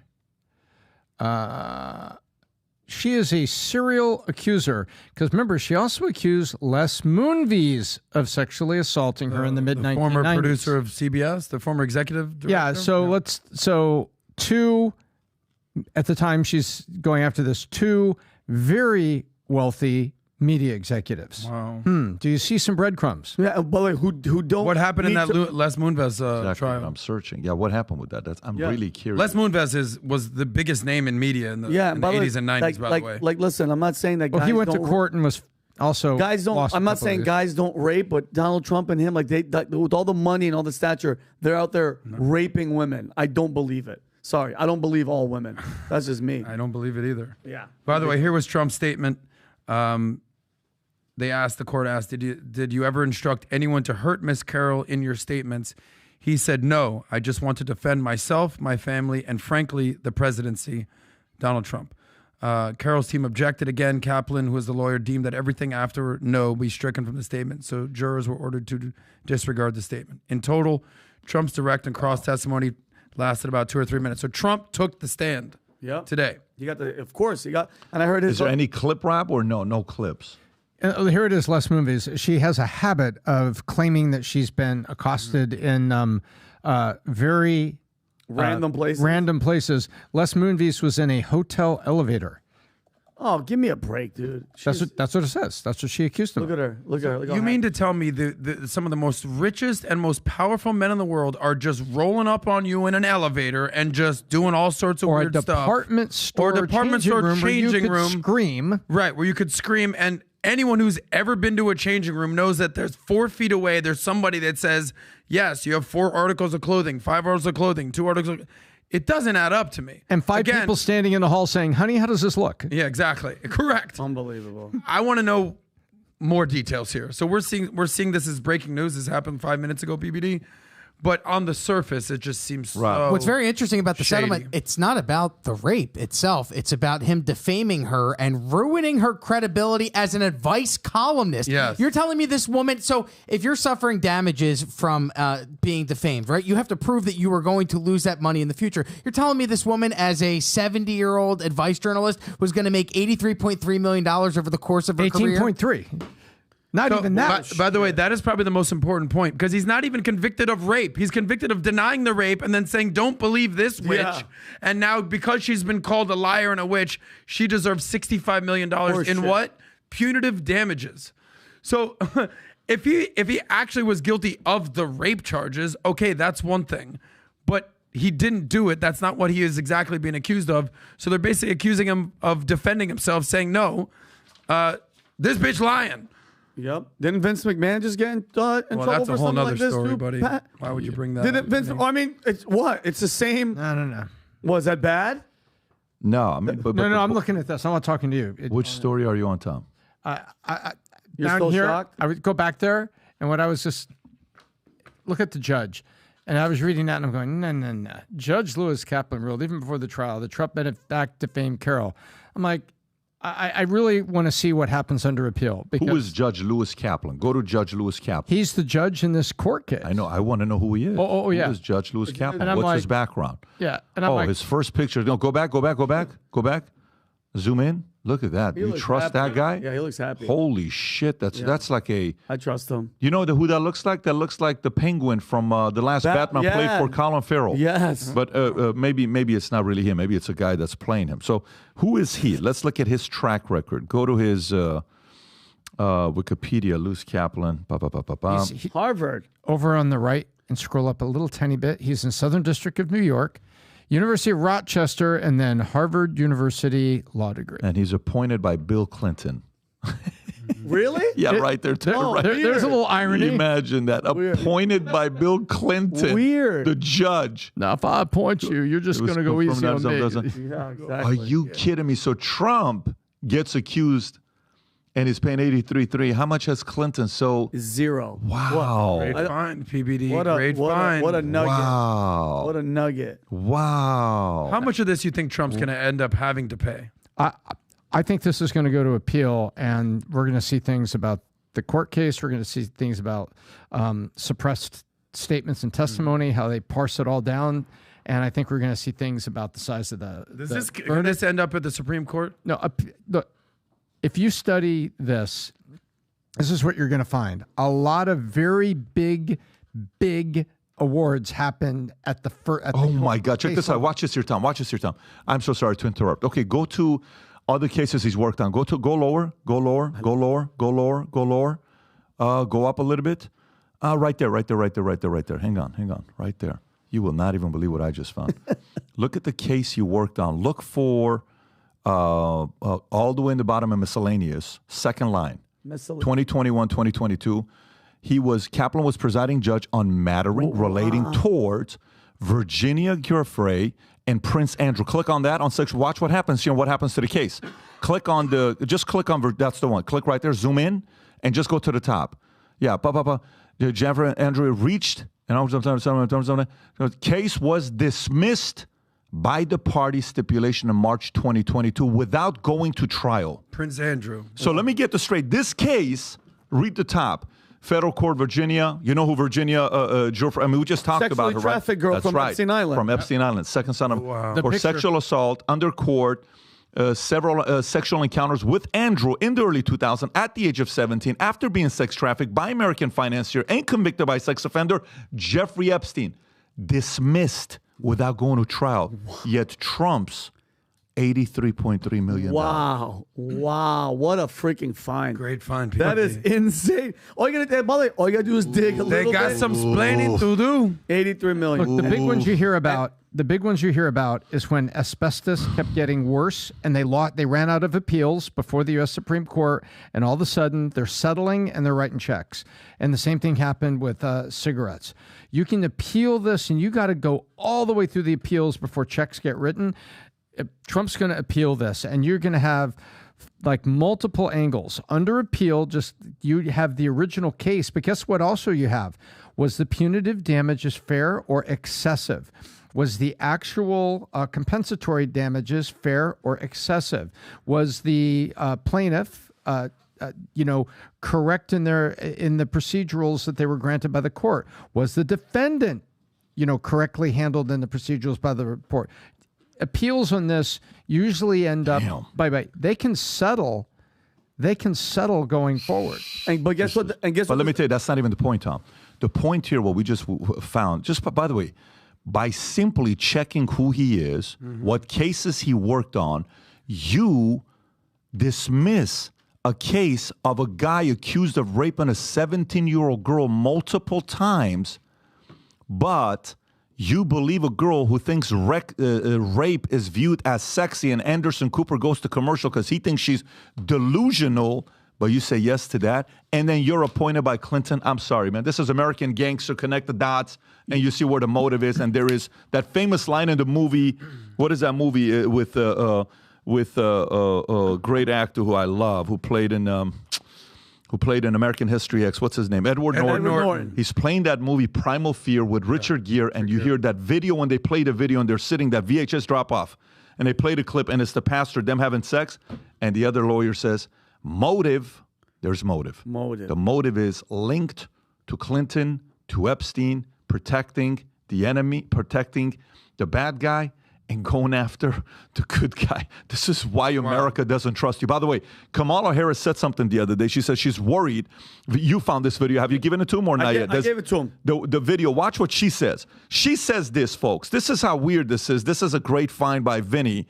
If you can find this clip, Rob, that Vinny sent. Vinny, tell us what the context behind it is. By the way, and this is when you need to listen to Kamala because she's not cackling. Okay, these are let's watch rare. it first. Let's watch it first. She's not cackling like a hyena. Listen. Make it bigger. There you go. Go for it. November of 2024, binary. And on the other side, you've got someone who has said that if he were back in office, he would weaponize the Department of Justice. Someone who with a straight has look on her openly face. She's reading the applauded note that was given insurrectionists to her. as patriots. Someone who has said that they will card, probably given to go her by after the their news political interviewer. enemies. Look at the fourth point. And applauds dictators, indicating that he would be one. So let's be really clear about what's at stake. And then, yes, of course, there is then a desire that let's get out there because we can't lose this. I have a dream democracy. to use the DOJ against him, but say that he's going to do it to us. She said literally every single thing that the Biden administration is doing for the past 4 years, and the fact you gotta always pay attention when she's not laughing like a freaking moron. She's like really trying to hit it home. It's like, are people dumb? Are you guys believing this absolute cackling hyena with zero? She's the worst, one of the worst vice presidents, along with the worst presidents in the history of this country, and nobody says anything. It's unbelievable, bro. Unbelievable. Rob, what's the Kamala Harris approval ratings at this point? I think it's even worse than Biden's. And Biden's is, I think, hovering below 40% at this point. Moron. Rob, can you find that?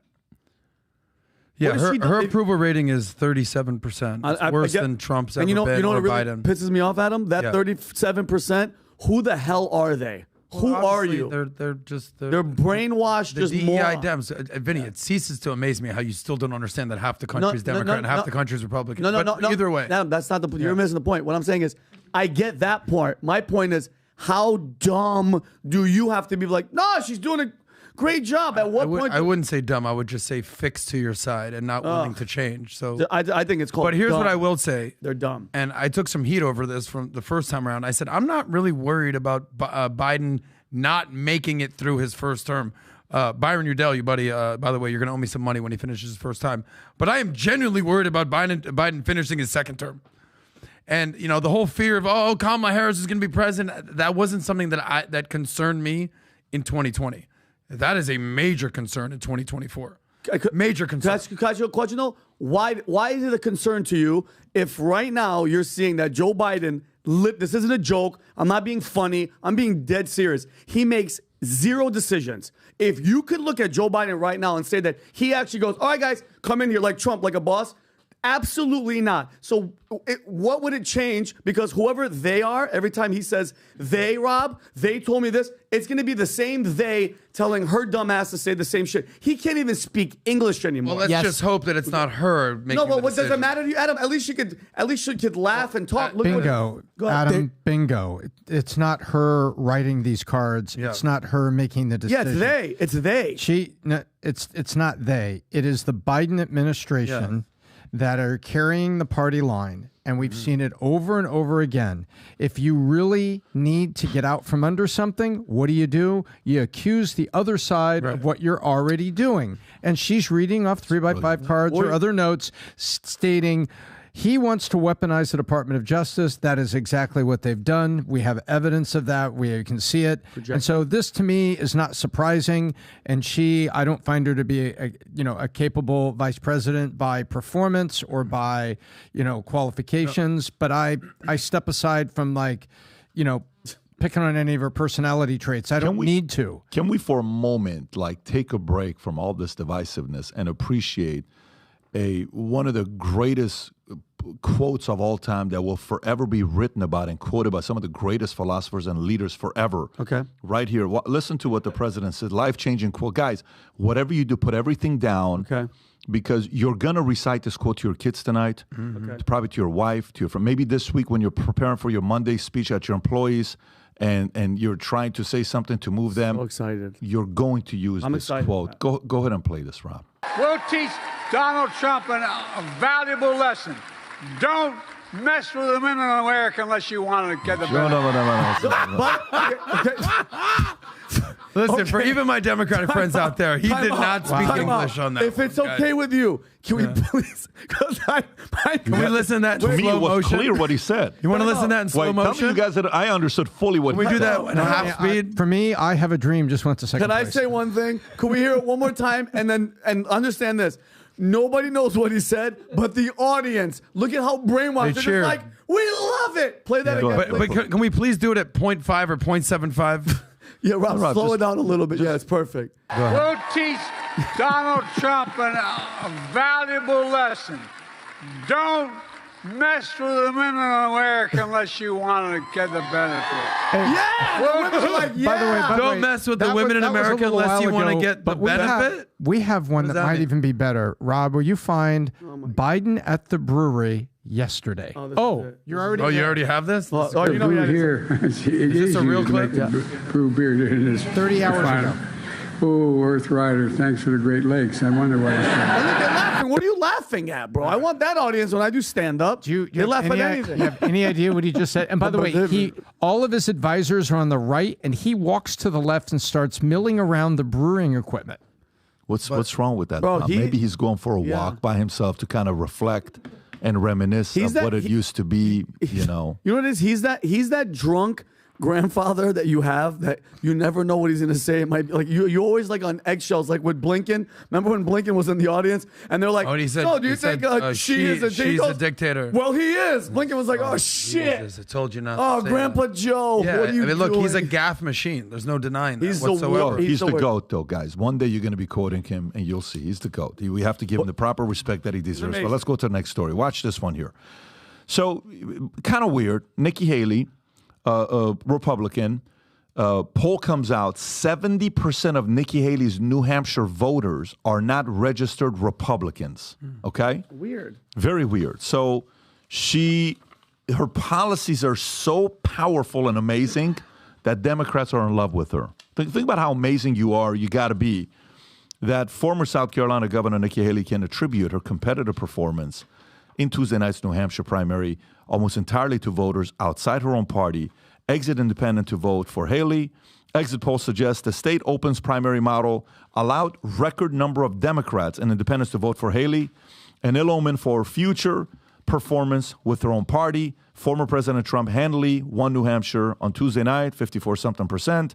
According to CNN's exit poll, 7 in 10 Granite State residents who backed Haley were registered undeclared prior to Tuesday. Only 27% of her supporters were registered Republicans. Meanwhile, Donald Trump's base was exactly the opposite, 70% Republicans, 27% undeclared. What do you think happened here, Tom? You think Dems are just saying that, they wanted to come out because they like her policies, or anything to beat Trump? Well, I think it was anything to beat Trump, and I think that there's a couple of stories we'll get to in here in due time about who was supporting her and what they're trying to do.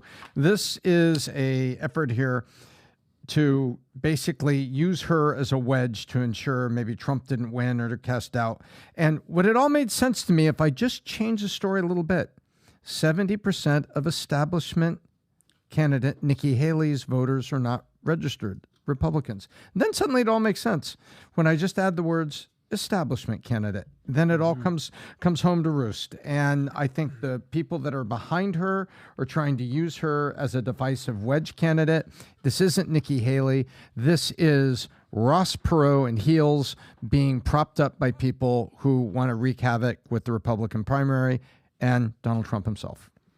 Look, she's the classic corporate neocon, independent, who's a Republican in name only, rhino situation. She's definitely not a Democrat, and she's definitely not MAGA at this point.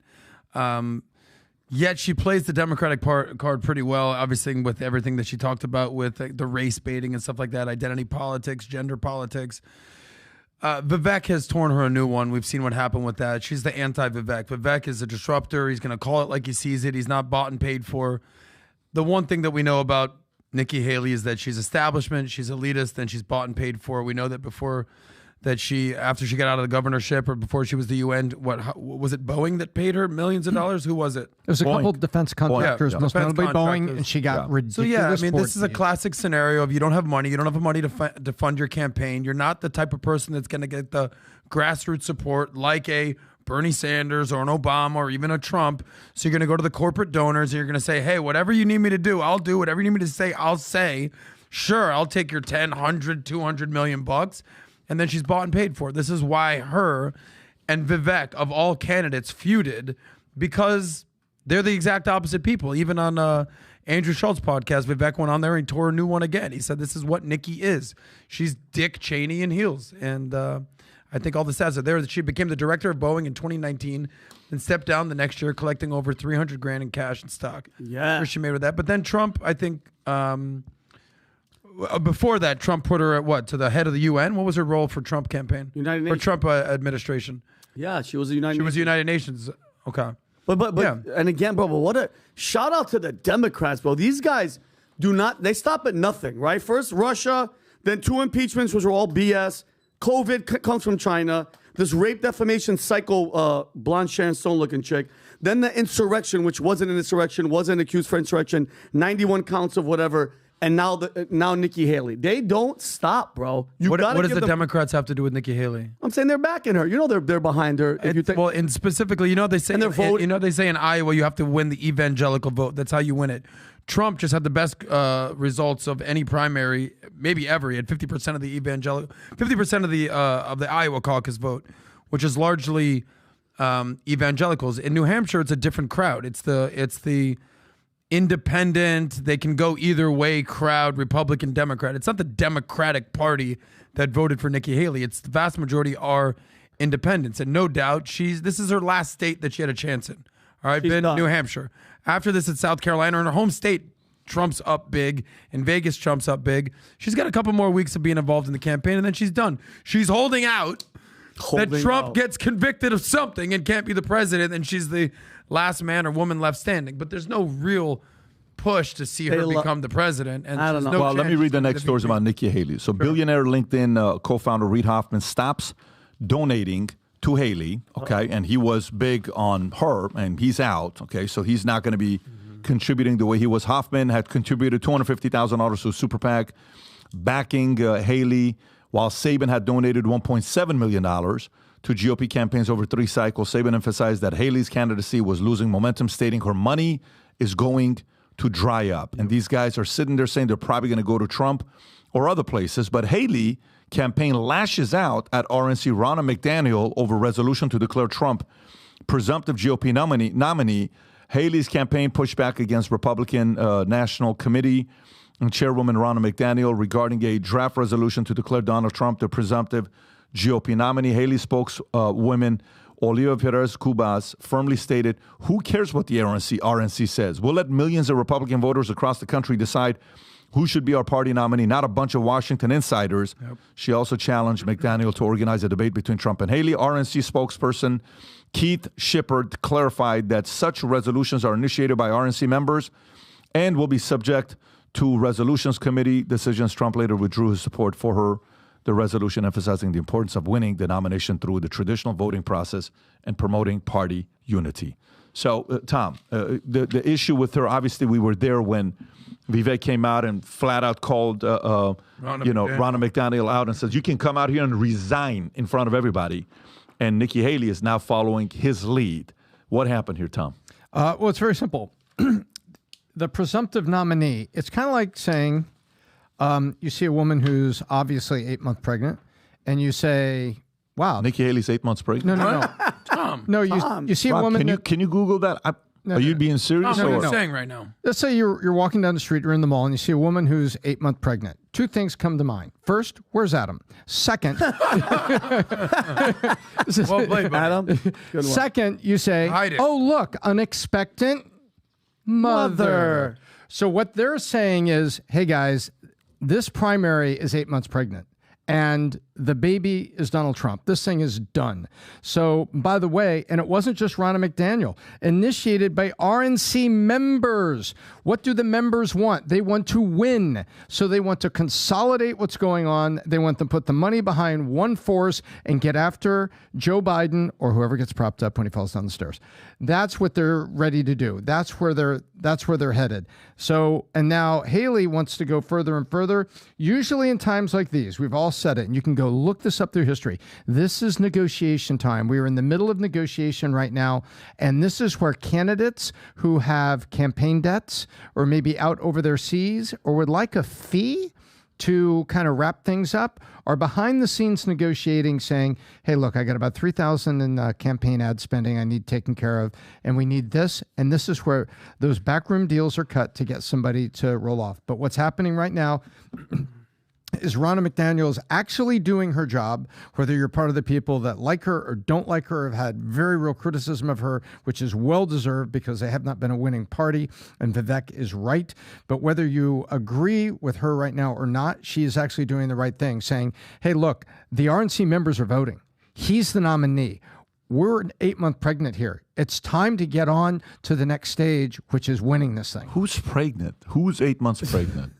Haley, by the way, you drop rumors like that. You tomorrow you see inquiries saying Nikki Haley is 8 months pregnant. Pregnant by Adam Sosnick. Hiding apparently. very Thanks, well. Tom. No, that was a girl at the mall. But this is the 8 month pregnant is a bad metaphor on my part, and it's clumsy. Tom, it's joke. fine. You'll make up for it later. But Now, here's the bottom line, by the way. But it's about over, and they want to focus their energies at winning. Look at the numbers, guys. Who's ahead in South Carolina? That's the next primary. Trump's at what? 62%, and she's at where? 20. If you scroll down a little bit, you'll see the number, Rob. She's at 30.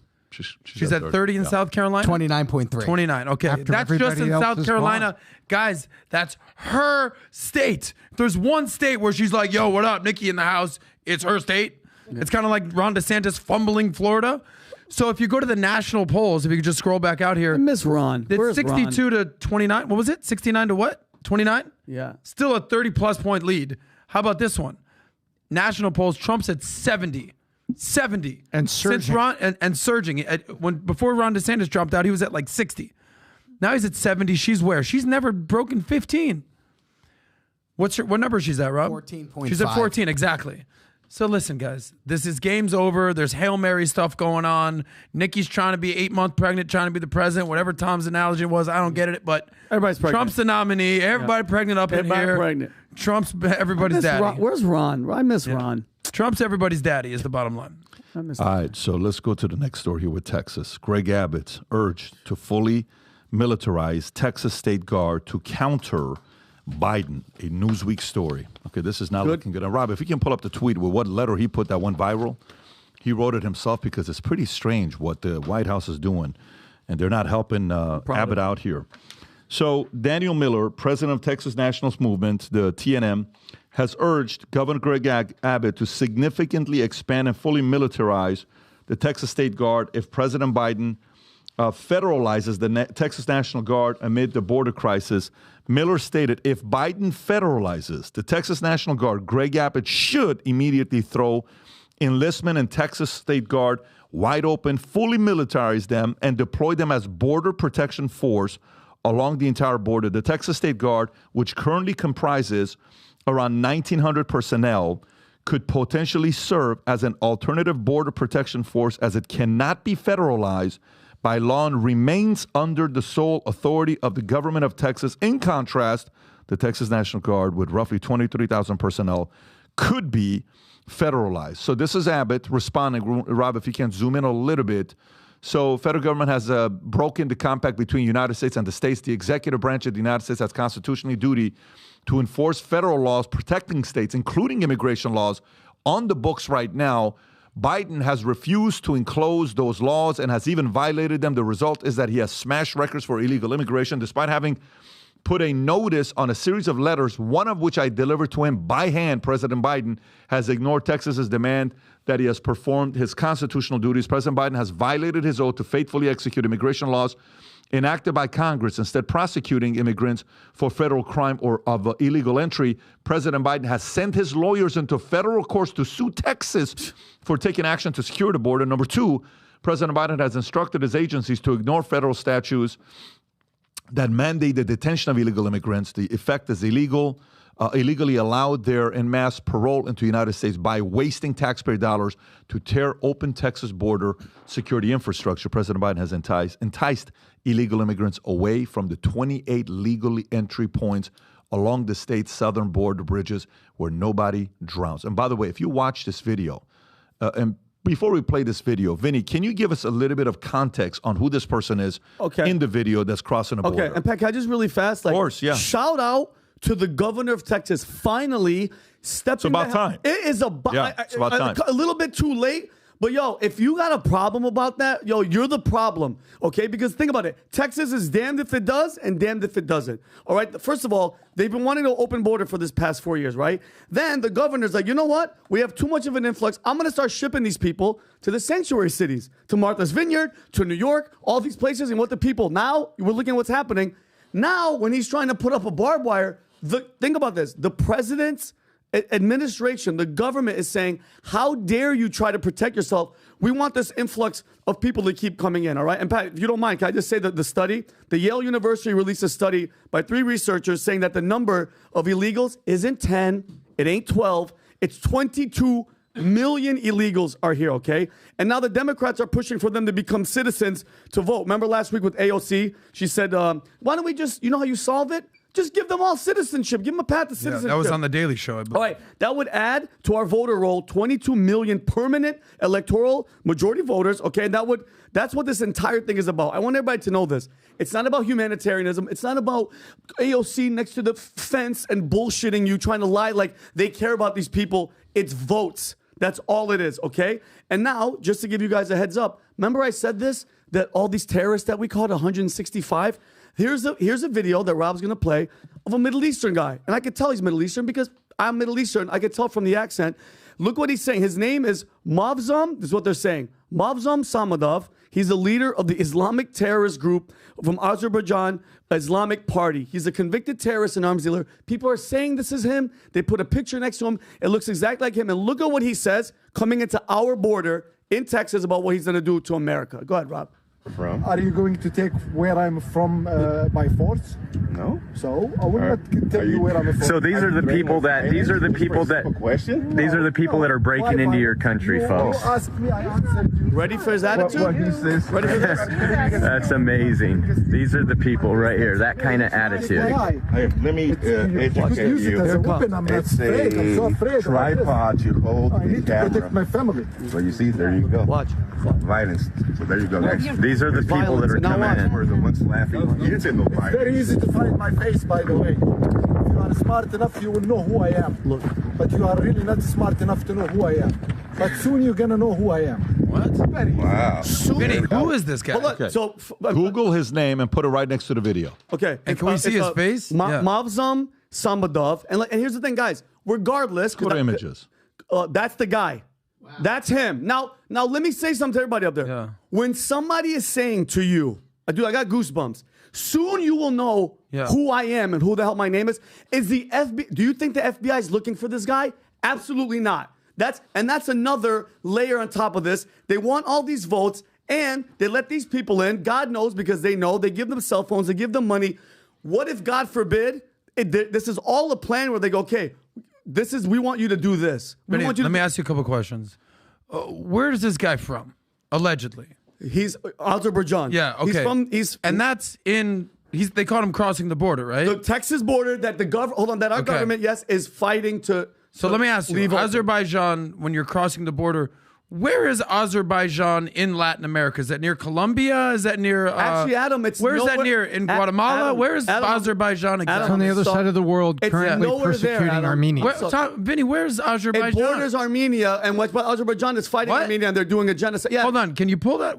Yeah. So it's not even in Latin America. No, Adam. So Azerbaijan is in the Middle East, in Europe area. 100%. So why would a guy from Azerbaijan be crossing through the Mexican border, Vinny? I'll tell you why, Adam. Please explain. I'll tell you why, especially with that attitude, because he wants to cause harm and death to this effing country, and that's why I am so pro what Governor Abbott is doing. God bless him. And bro, finally the people are stepping up, bro. Remember I said this, there's no left, there's no right. It's them against us. And shame on the government for stopping them from protecting their border. Like, bitch, this isn't happening in Washington. Correct. The people of Texas, dude, they're fed up with the bullshit. What are we talking Vinny, about? Obviously, I was being sarcastic. I know you were. But here's what I want to back you up on, all right, bro? I think it was being serious. Yeah. There's one thing for AOC to see, oh, these migrants, they're coming through, as kids, they're looking for a better life. Yeah. Why the hell are Middle Eastern literal terrorists crossing the freaking border? Explain this to me. Explain it to me. The people at the border. And mind you, we caught 168. Explain that. No, there is no explanation. Exactly. And so, and here's my thing. If, God forbid, this piece of shit does something and kills Americans, I'm telling you right now, Mayorkas and all these guys, they're not going to be. Yeah. But the American people, we have to hold these pieces of trash. Aren't they trying to impeach Mayorkas? Adam, trying just like Fauci, who right now is retired, but guess what he has? Secret Service protection, Tom. Diplomatic immunity. Our tax dollars are protecting that little rat because he knows he did his By the way, dirt.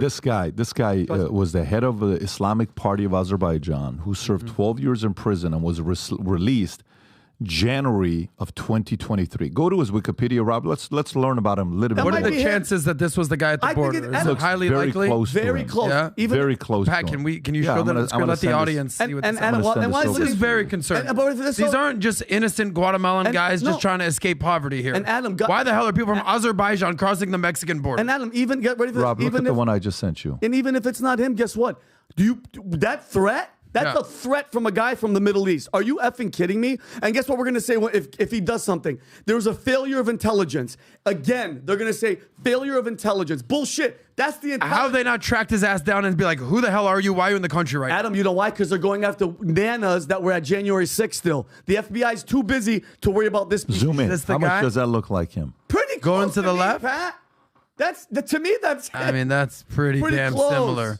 But obviously on the right, he looks more tan because he's been been in crossing the sun. border Yeah. in the sun. And again, regardless of if it's this guy, the threat of soon you will know who I am means he's going to do something that's like going to give him notoriety. And what do you think it's going to be? He's going to open up a Starbucks? But no, he wants to blow even shit if up. he's not that guy, why is this guy crossing the border anyway? Because it's wide Azerbaijan open. Yeah. isn't right below Texas. Exactly, Adam. Adam, guess what? Because if you're a terrorist, you want to do harm. Guess what? All you have to do is turn on the news. Wide open border, wide open. It's disgusting. I mean, and shout out to Texas. I love the border is so complicated, but it does. I would always wonder, why don't the states do something about it if the federal government wouldn't do something about it? Like, oh, it's federal territory. It's like, but the states also. Hey, we got one last story to do. You want to do the Charlamagne story? Go ahead. That's To the fine. Charlamagne story. Okay, so you want to play the clip first? it's gonna come. I'll show it right now. So, Leonard McKelvey, you guys all know him as Charlamagne, and I refuse to call him or any other man God for that reason. His name is Leonard. He was recently on Piers Morgan and they were the Breakfast Club, and they were talking about Trump and his. You could already tell his attitude because say what you want, Leonard. Charlamagne, you guys could call him that. He has Trump derangement syndrome, 100%. Piers is talking about Trump, and then I sent you the link, Rob, on Slack. This is what Charlamagne the God says about our amazing United States of America.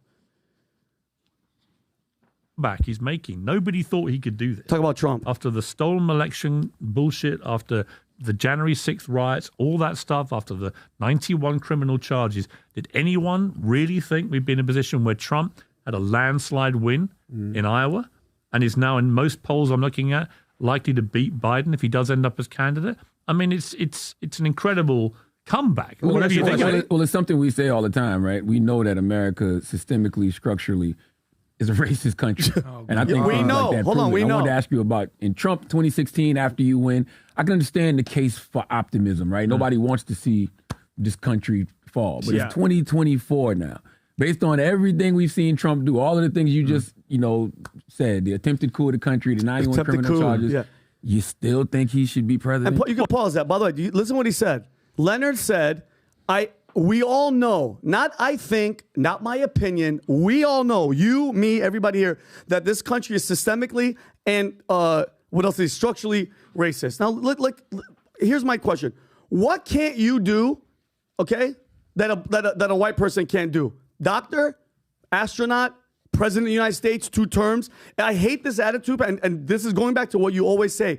What he's doing is not only divisive, but he's instilling victimhood mentality into the young black youth, just youth, minority in general, saying, you know what? You can't do something because something is holding you back, which I think is bullshit. And by the way, he's a walking, talking contradiction. He wrote a book. His book, guess what the book is actually called?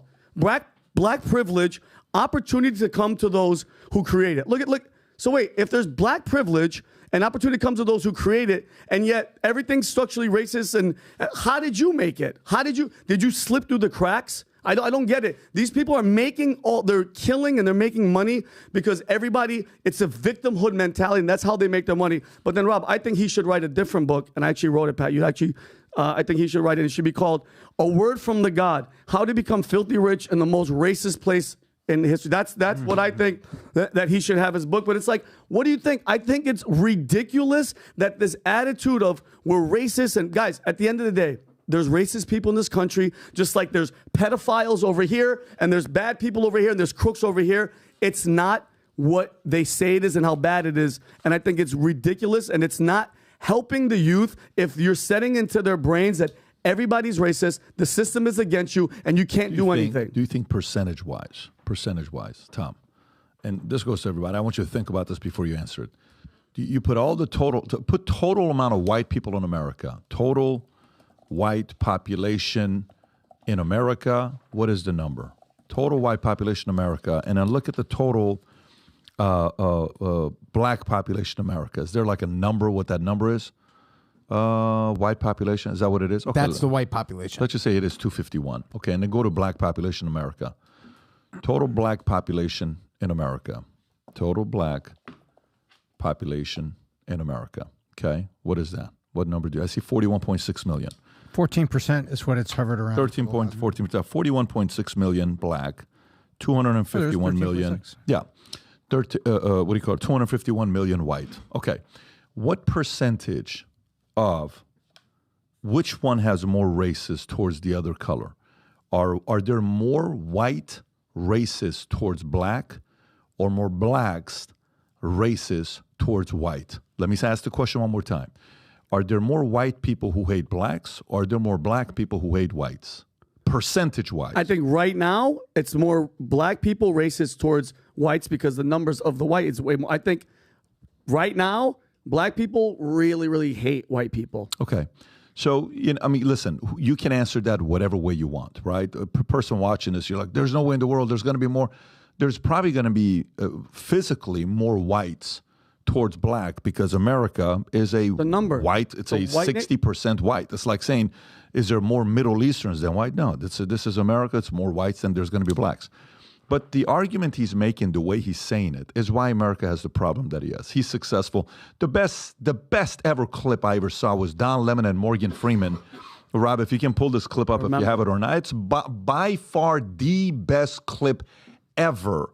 What America needs more today is way more of what Morgan Freeman said, and way less that America is a racist nation from blacks that are multi-millionaires. And by the way, we all had a past. This guy used to sell cocaine and weed in a past. You can look at his Wikipedia. That's what his background says. No judgment towards you. I have also a past. We all have a past. But America forgave you, and you got an incredible life now. Fame, family, money, millions, accolades, respect. And you're just being more and more divisive. Play this clip real quick. And you tell me which one is going to bring us more together and which one's going to divide us more. Go ahead, Rob. Because you called it bull when you said people can't, pull themselves up. Do you think that race plays a part in wealth distribution or either a mindset that you can't Today? or cannot? Yeah. No. You don't? No, I don't. Look at us. You and I, we're proof. Why would race have anything to do with it? Put your mind to what you want to do and go for that. Boom. It's kind of like religion to me. It's a good excuse for not getting there. Yeah. I said, and it's probably get me in trouble, but I said to some of my colleagues recently, so I know that it's an issue, but it seems like every single day on television I'm talking about race, and it's because of the news cycle, it's in the news, but sometimes I get so tired of talking about it, I want to just go, this is over, can we move on? And if you talk about it, it exists. Right. Yeah. It's not like it exists and we refuse to talk about it. But making it a bigger issue than it needs to be is the problem we have. And it's the same. It's almost the same one that he had. Rob, who's the other interviewer? The Jewish guy that was interviewing him, and he's like, "I don't want a Black History Month." This is Morgan Freeman. He goes, "I don't want a Black History Month," and he goes. Then the guy goes, "Well, I'm Jewish." He goes, "Then when's Jewish History Month?" He goes, "There isn't one." He goes, "Okay, then I'll stop calling you. You know what Trump? This is it right here." You find ridiculous. Why? You're going to relegate my history to a month? Oh, come on. What do you do with yours? Which month is White History Month? Well, come on. Look what? I'm Jewish. I'm Jewish. Okay. Which month is Jewish History Month? There isn't one. Oh. Why not? Yeah. Do you want one? No. I don't either. Beautiful. I don't want a Black History Month. Black history is American history. Bingo. How are we going to get rid of racism? Stop talking about it. How long ago is this? I'm going to stop calling you a white man. Yeah. And I'm going to ask you to stop calling me a black man. I know you as Mike Wallace. You know me how as beautiful. Years ago. Like how amazing. But here, you see, but here's all it is. There's AI technology that you can take different speeches and put it there and see which one has a higher level of consciousness, okay? This one's going to get such a higher level of consciousness of a score than Charlamagne's. Of course. Because Charlamagne's is continuing the problem, and Morgan Freeman is trying to move away from the problem. Exactly. Making progress. Tom, how do you process this yourself? I process this, every now and then, great writers get it right. and Cameron Crowe wrote a movie called Almost Famous. And in the movie, there's this clear scene that depicts the real need to have something to leverage your argument about. And something had happened to the band, and he said, no, you need this situation. This situation gives you permission to say everything you want to say. And without this situation, we just have to talk. And that's what Morgan Freeman is saying here. Yeah. He's saying, you need this. It lets you say everything you want to say. It gives you permission to stay mad. It gives you permission to not accept a solution that may be good for you, because by the situation, if you refuse the solution, you get to stay mad. And if you stay mad, you get stuff. And so I think there's a lot of core human truth in what Morgan Freeman said. And I respect the hell out of him for saying it. Yeah. To me, common sense, unity is what we need today, not divisiveness, division. Mm-hmm. When Bill Maher and I was on the show 2 days ago, and he said, I believe Newsom is a winner. And by the way, when you guys watch this, when it comes out, you're going to think two people who have a hard time being in the same room together. It was very awkward. You'll see it. What's the name of it? What's the name of the? I don't know what's Club Random. Club Random. And by the way, he does a lot of good stuff. But he was smoking weed. He smoked a couple. Doing his thing. And I'm sitting there, and we're having a conversation. His team was world class. Actually, people were very, very, very good people, nice, respectful. When we spoke, it was kind of weird, and the audience would make a decision for themselves. But he said, I think Newsom's a winner. And I said, based on what? He says, I don't know. He's just a good politician. He gives me vibes of winner. And I said, based on what, though? Give me data. He says, I don't know. Meaning, we need data. We need facts. We need results. You know, who is doing a good job with numbers? Who's not? Who's losing people? Who's gaining people? Why? Who has more crime? Who has more homelessness? Why? Who's losing more businesses? Why? Who's ruining Hollywood? Why? All these questions are why. And then let's stop being divisive and dividing each other against each other constantly. If we can get more reasonable people, and by the way, I wish Morgan Freeman would do more interviews. Yeah, he's getting. I wish Morgan Freeman would be out there talking more. But we're coming to the end of the podcast here. I think you wanted to say something. I just want to, I mean, look, the key word that we've learned with influencers is influence. And I love my black friends out there. This is, you know, I'm not taking shots, but it really depends on the influencers that you listen to. If you're I'm listening to the Charlamagne camp or the LeBron camp or even the Kanye camp, you're going to have a different mindset. I wish that more of our friends out there would listen to the Candace Owens of the world, the Larry Elders of the world, the Thomas Sowells of the world, because there's a different perspective. You know, identity politics is real. They expect all people to vote a certain way. Charlamagne the God, is there anything more antithetical to the American dream as you, as a black man who made it, multimillionaire? You should be praising America and say, only in America, like James Brown used to say. Instead, you want to perpetuate the victim culture and say how I made it in the most racist country in the world. In my opinion, go fuck yourself, Charlamagne the God. Holy moly. Okay, sounds good. All right, so let's wrap this up, guys, with where we're at.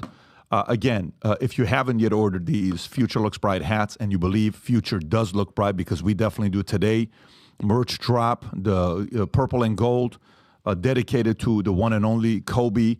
You purchase the hat and the shirt. You get to pick up an additional hat, whichever one of those colors, for free. Use the promo code PBD Podcast. Link's going to be below. QR code's going to be there. And Vinny's got a clip that's about to be released. Vinny, 20 seconds. Tell us about United Airlines. We got a video. United Airlines DEI hiring process. Rob, can you put in the chat and the description? Guys, if you want to see how United is hiring. You're releasing it right now? We're releasing it right now. Fantastic. It's freaking crazy. Gang, have a great weekend. We will do this again next week. Take care, everybody. Bye-bye. Bye-bye.